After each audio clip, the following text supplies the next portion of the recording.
Welcome to Final Fantasy XIV Raiding and Statics. In this video I will go over what you can do to avoid pitfalls in raiding and statics, what you can do to make life easier for you, how to search for a static, and how to avoid the same pitfalls that I fell in while searching for statics for 2 years.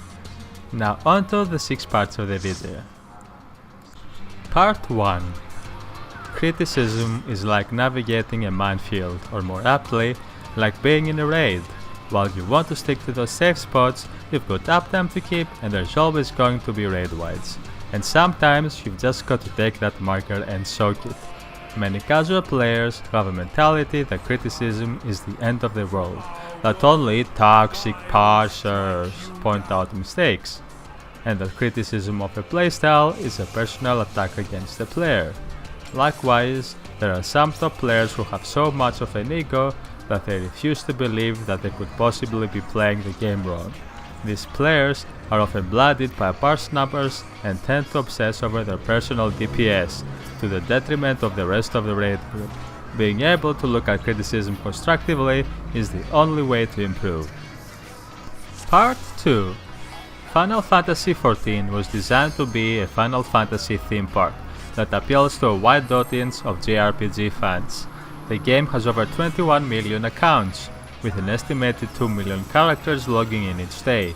Ignoring the bots in Limsa screaming at you to buy their gear, the majority of these daily logins are casual players who want to complete the main questline and then collect their favorite glamours. Because the bulk of the game is designed to be cleared by casual players, there is a steep learning curve between story content and endgame content. This leads to pickup groups being full of buds, casual players who ghosted through the main quest line and aren't ready for the unforgiving mechanics and strict DPS checks of higher tier content.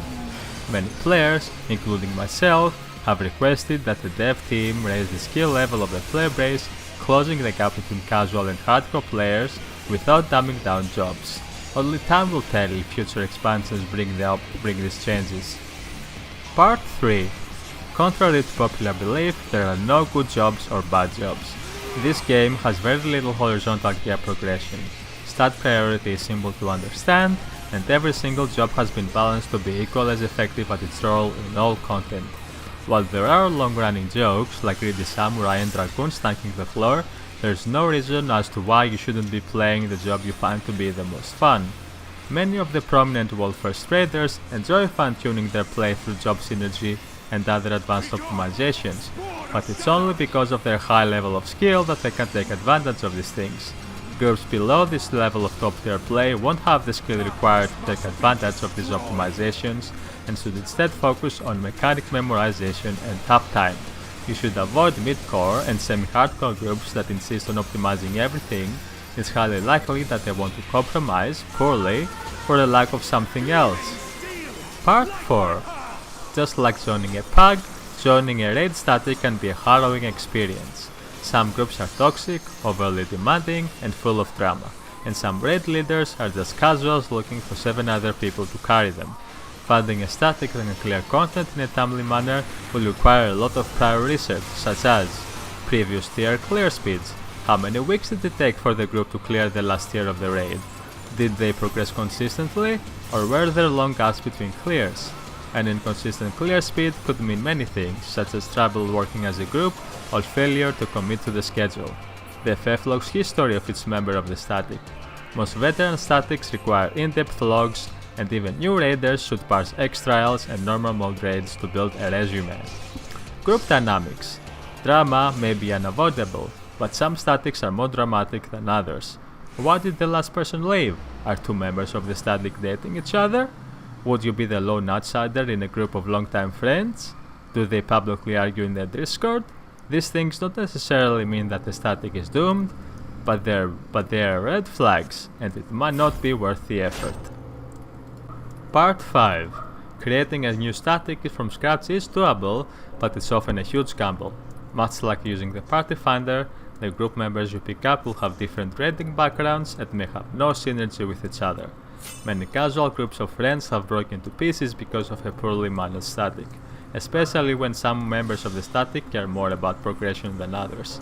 If you're considering forming a static, it's important to clearly lay out your expectations and your schedule, and make sure that everyone agrees to adhere to them. The final part.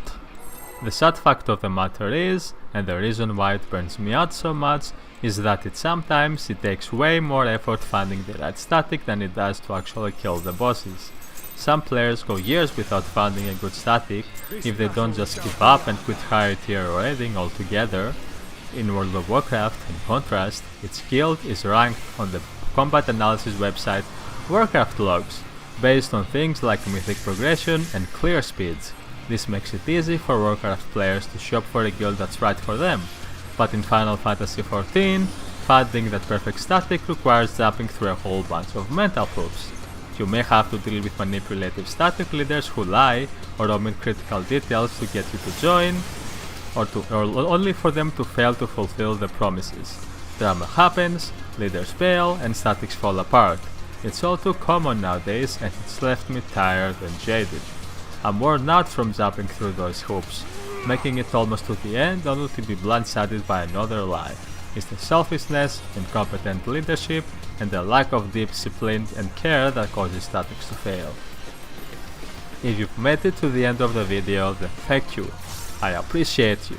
However, because I wanted to keep this video short and sweet, I couldn't go into every nuance and detail about joining a raid, or finding the right group that's for you, or going into every reason as to why I am worn out and jaded from high tier raiding. The person responsible for the script of the video is Miriam Istham. I'll link her Twitter in the description, so please go and give her some quality headbutts. Thank you, Miriam, for writing the script. Bye!